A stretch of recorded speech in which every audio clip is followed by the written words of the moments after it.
something extraordinary unfolded on live television, an event many are already calling the final blow to Keir Starmer's political career.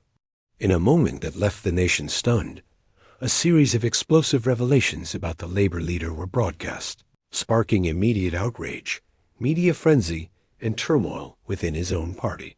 According to insiders, senior Labour figures are now urging Starmer to step aside, while rumors of an emergency leadership vote race through Westminster like wildfire. This is no ordinary scandal. It represents a complete breakdown of trust at the heart of the Labour Party. The question now gripping Britain is not whether Starmer will resign, but how soon. What began as a routine political debate, panelists discussing policy, polls, and the state of the nation, took an unexpected and dramatic turn. A veteran investigative journalist, renowned for exposing entrenched corruption, dropped a political bombshell live on air. With the eyes of the nation fixed on their screens, he revealed a collection of confidential documents allegedly tying Starmer to undisclosed financial dealings from his tenure as Director of Public Prosecutions. The allegations pointed to a murky web of money, influence, and potential conflicts of interest, linking Starmer to wealthy donors previously unknown in Labour circles. The studio was gripped by silence. Panelists froze, and viewers across the UK watched in disbelief as the journalist held up what he claimed were internal memos and payment records. Documents, he argued, showed secret transactions never declared to Parliament or the public. If genuine, the evidence suggests Starmer may have benefited from undisclosed financial arrangements, casting a dark shadow over his leadership. Allegations surfaced linking individuals and entities tied to foreign lobbying efforts, fossil fuel investments, and private healthcare interests directly to Starmer, striking at the heart of Labour's proclaimed commitment to transparency. The revelations painted him as compromised by the very systems he had long denounced.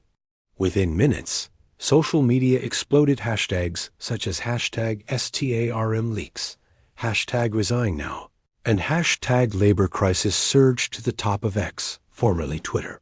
Politicians, commentators, and influencers piled in, delivering swift and ferocious backlash.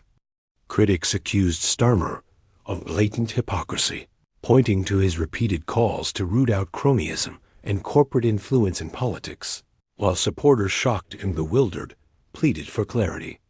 Yet the silence from his team only intensified the storm.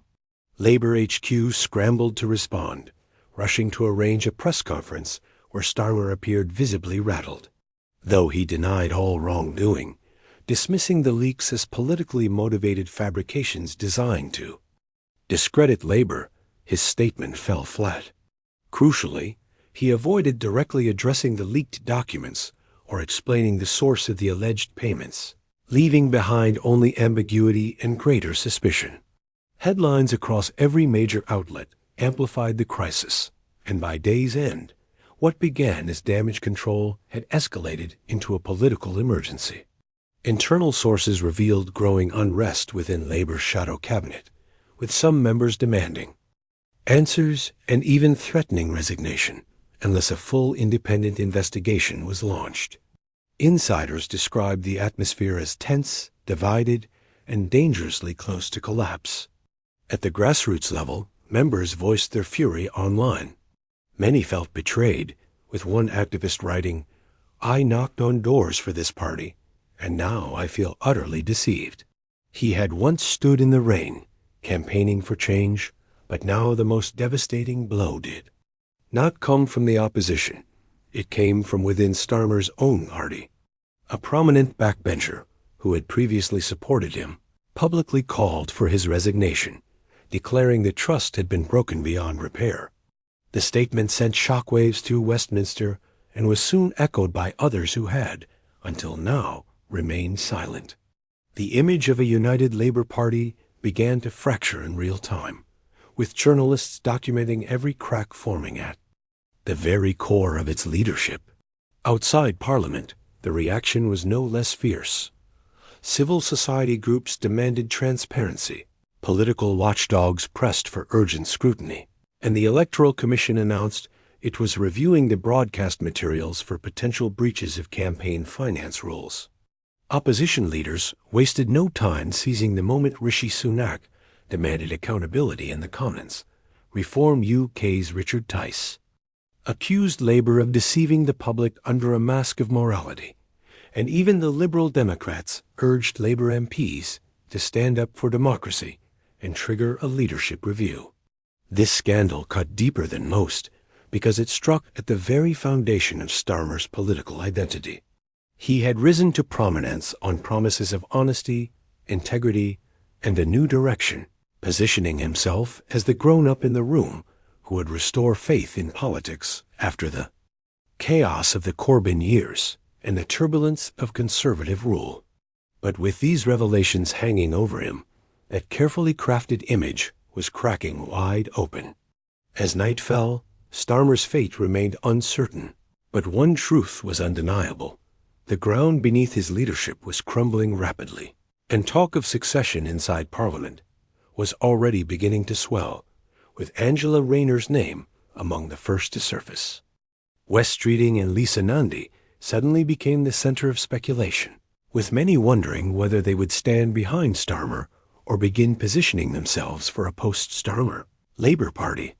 Even some of his most loyal allies were said to be quietly reassessing their options, while the public watched with a mixture of heightened engagement and deepening disillusionment. This was no longer just about one man. It had become a question of trust in the entire political system. Could a party recover from such a breach? Could a leader survive when his own promises were turned into the very weapons used against him? In the aftermath of the live television bombshell, the political landscape shifted rapidly. The backlash extended far beyond Westminster and media circles, shaking the foundations of the Labour Party itself, its members, its supporters, and the millions of citizens who had once placed their faith in Keir Starmer. On the streets, the mood grew tense and unforgiving, while online spaces lit up with anger, fueling a grassroots rebellion that threatened not just Starmer's leadership, but the party's future. Within hours, constituency offices across the country reported a flood of furious emails, phone calls, and canceled memberships. Organizers described it as an unprecedented tidal wave of frustration with traditional Labour heartlands like Liverpool, Birmingham, and Manchester seeing an explosion of dissent. Volunteers who had spent months canvassing for Starmer now questioned whether they could continue representing a leader accused of misleading those he claimed to champion. Some drafted open letters demanding accountability, while others called for emergency meetings to confront the unfolding crisis. The backlash against Labour's leadership escalated rapidly as supporters began reassessing their loyalty. Online, the anger intensified with hashtags like #StarmerOut, #LabourCoverUp, and #NotMyLeader dominating social media. Facebook groups once dedicated to Labour's election strategy were instead flooded with memes, leaked screenshots, and calls for Starmer's resignation, while a Reddit thread titled "Keir Starmer Must Go" soared to the top of UK political forums, drawing thousands of comments within hours. What had begun as quiet frustration had transformed into an organized campaign against his leadership. The fallout was particularly damaging among young voters once a vital force behind Labour's revival, who had rallied to Starmer under promises of integrity and social justice, only to feel betrayed. Influential TikTok creators, podcasters, and Instagram accounts with huge followings dissected the leaked allegations into viral posts. One video contrasting Starmer's pledges of honesty with clips from Priam. The explosive broadcast surpassed 5 million views in a single day. Comments flooded with phrases like "betrayal," "never again," and "time for a new leader." The outrage was not just emotional, but strategic, as petitions demanding a leadership review gathered tens of thousands of signatures within 48 hours. Senior Labour activists urged the National Executive Committee to enforce transparency, while union leaders issued cautious but pointed statements warning that Starmer's position could jeopardize the party's credibility among workers already suffering economic hardship. Inside Parliament, MPs and shadow ministers were caught in a political trap. Defending Starmer risked alienating voters, but opposing him too soon threatened party unity. Many responded with vague statements about due process. Yet leaks suggested a different reality. Reports emerged of shadow ministers quietly drafting letters calling for Starmer's resignation and even preparing transition plans. At Labour HQ, the atmosphere had turned frantic. Communications teams were immediately thrown into crisis mode, scrambling to hold emergency briefings, craft talking points, deflect criticism, and contain the fallout. Yet insiders described an atmosphere of panic and confusion, with one source admitting nobody knows. What the next 24 hours will bring, we're all waiting for the next headline, the next leak, the next resignation. The pressure only intensified as watchdogs and political observers demanded swift accountability. Transparency International called for a forensic review of Starmer's financial disclosures, while the Electoral Commission quietly began probing potential violations of donation and ethics laws. Media outlets from Sky News to The Independent launched parallel investigations, ensuring the story would not fade. Meanwhile, opposition parties seized the moment at Prime Minister's questions. Rishi Sunak mocked Starmer with the line, "How can the British people trust a man who can't even be honest about his own past?" Reform UK's Richard Tice branded Labour a rotting house of corruption and pushed for a snap election, while even the Greens joined the chorus, declaring that the political class as a whole had lost touch with the public. Perhaps most damaging, however, was the reaction from Labour's own base. Lifelong supporters expressed deep disappointment in interviews aired on Channel 4 and ITV. One woman from Leeds broke down as she admitted, "We wanted something better. We believed him. And now it's just more of the same lies. For the first time, I don't even know if I'll vote again." That growing sense of betrayal has become Labour's most dangerous enemy, not policy disputes, but a collapse of trust. And once broken, trust is nearly impossible to rebuild. Even if Starmer weathers the immediate scandal, many fear the damage to his credibility is permanent. With local elections looming and a general election approaching fast, the grassroots rebellion is no longer a fringe murmur, but a tidal wave of anger surging through Labour's base. If ignored, it could ignite a leadership coup. If addressed, it may still be too late to mend the fractured bond between party leadership and the people it claims to represent. A storm was already gathering within Labour's inner sanctums, long before anything reached the public eye. Behind closed doors, the struggle for power had begun in the shadow of Starmer's looming resignation. Senior party figures, restless backbenchers, and ambitious rising contenders were maneuvering for position in what many believe could become the most ruthless leadership battle in a generation.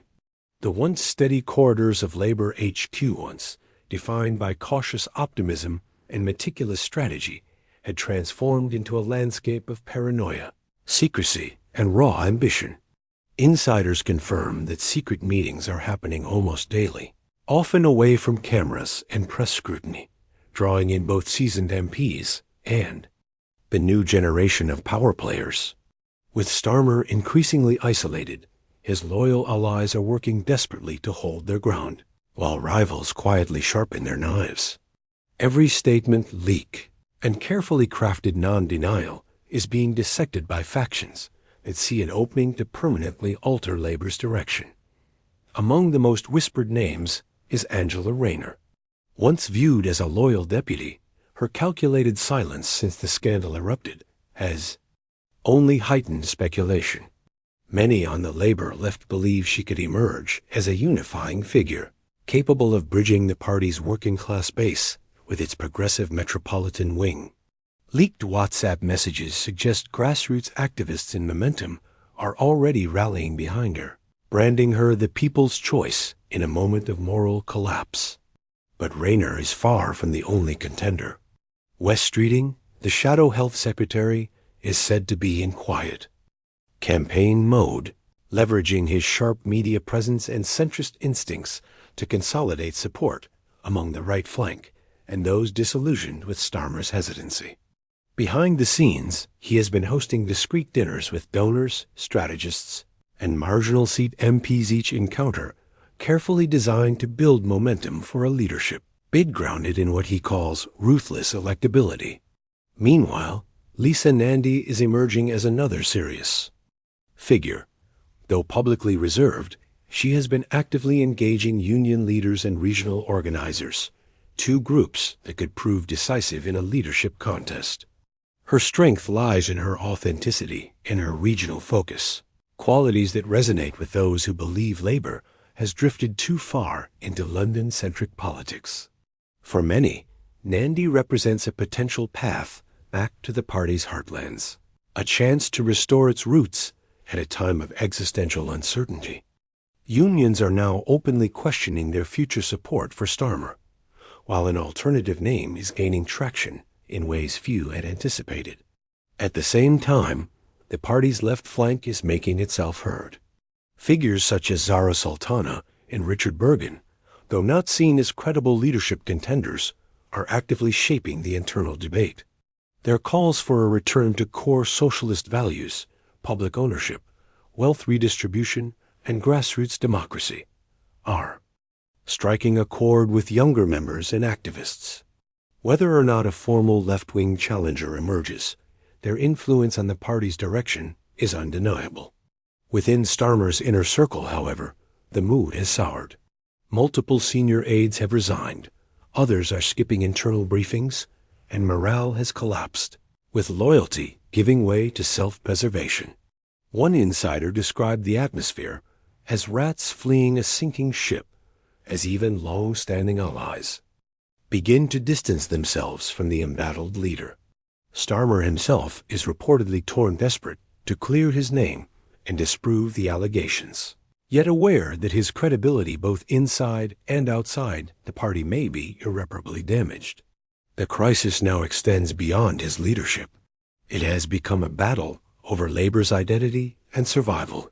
One camp argues that only a decisive pivot toward populist messaging and economic radicalism can prevent electoral collapse, while the other insists doubling down on moderation and centrism is the only viable path.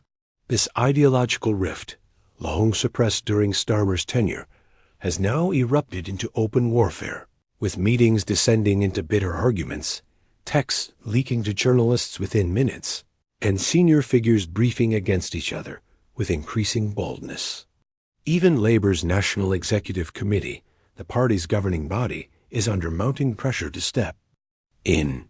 While officially neutral, some members are said to be quietly preparing contingency plans for an emergency leadership contest, as the party's constitution allows a swift transition if the leader steps down or is removed.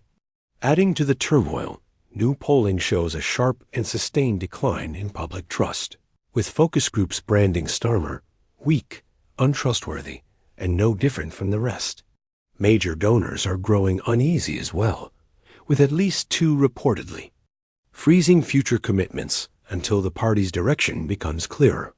If a leadership change now seems inevitable, these financial backers are already calculating where to place their bets, ensuring their money supports the figure most likely to lead Labour back to electoral success. What makes the current crisis even more dangerous is the growing sense, shared by voters and party insiders alike, that the longer Star Hour remains in limbo, the more irreparable the damage to Labour's brand becomes. Delay is no longer a neutral choice. It has turned into an act of self-destruction. Each day without clarity gives Reform UK, the Conservatives, and the media more freedom to dominate the narrative. Every silence sounds like an admission of guilt, and every missed opportunity for renewal drives disillusioned voters further away. This is not simply a question of who might replace karma, but a deeper reckoning with what Labour actually wants to be. The party now stands at a historical crossroads reminiscent of the crisis of the 1980s and the battles that preceded Blair's rise. The decisions made in the coming days will not only shape the next election, but may decide whether Labour continues as a credible political force or fractures into irrelevance. What began as a single televised revelation has spiraled into a full-blown crisis, shaking public confidence, splintering party unity, and putting immense pressure on the foundations of British democracy. The first and most immediate casualty is public trust. Once seen as a party of integrity, equality, and justice, Labour now finds itself tainted by the very scandals it once vowed to eliminate. From grassroots activists to lifelong supporters, the sense of betrayal runs deep. A movement that promised clean politics and ethical governance is now ensnared in murky donations, undeclared deals, and a leadership overwhelmed by scandal. For millions of voters, particularly in red wall constituencies and working-class communities, this is the final straw. The damage to Labour's reputation could take a generation to repair. Meanwhile, Keir Starmer's political legacy is being rewritten in real time, and not in the way he once envisioned.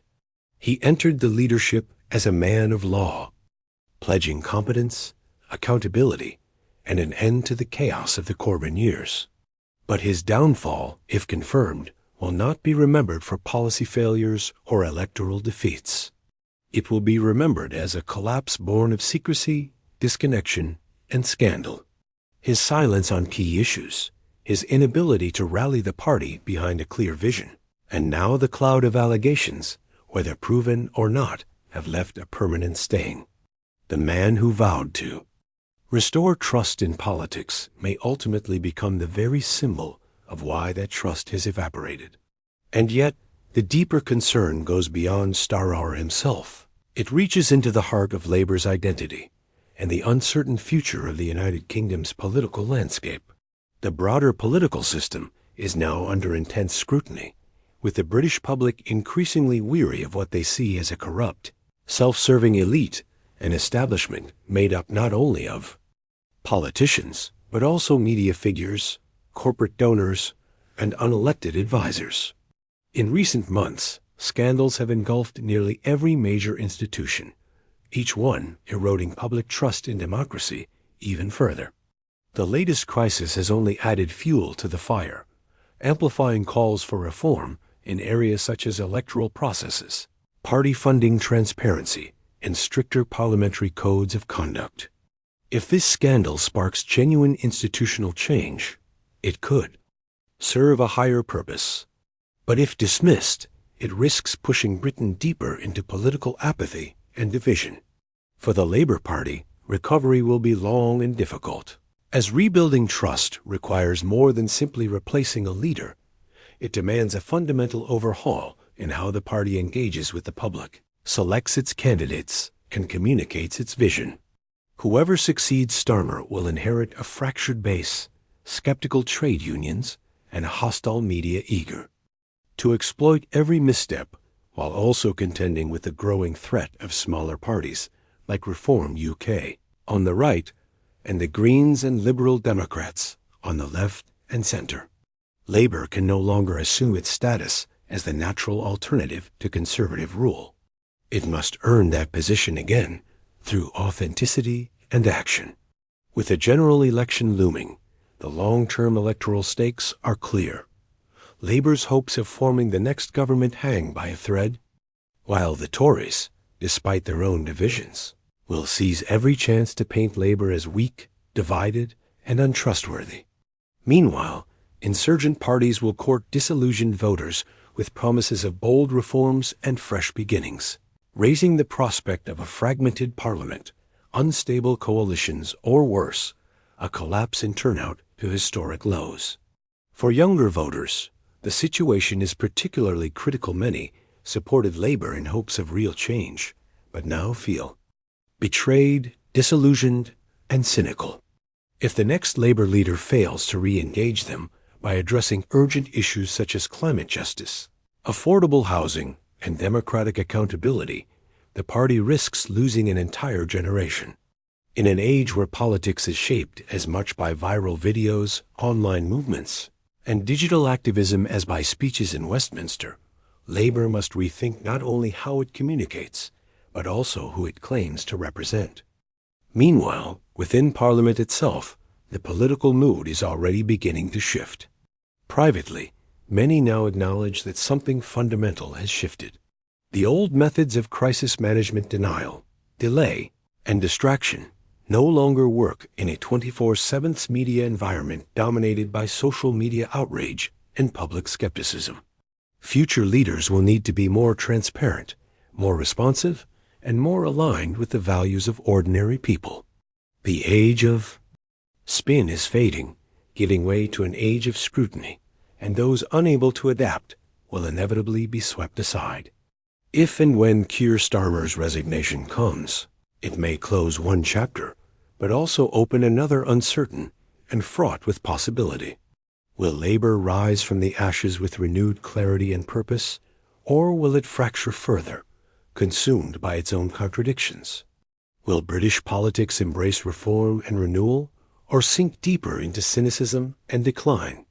These questions now hang over the nation like storm clouds. The people of Britain deserve better. Leaders who put principle above profit, service above self-interest, and truth above expediency.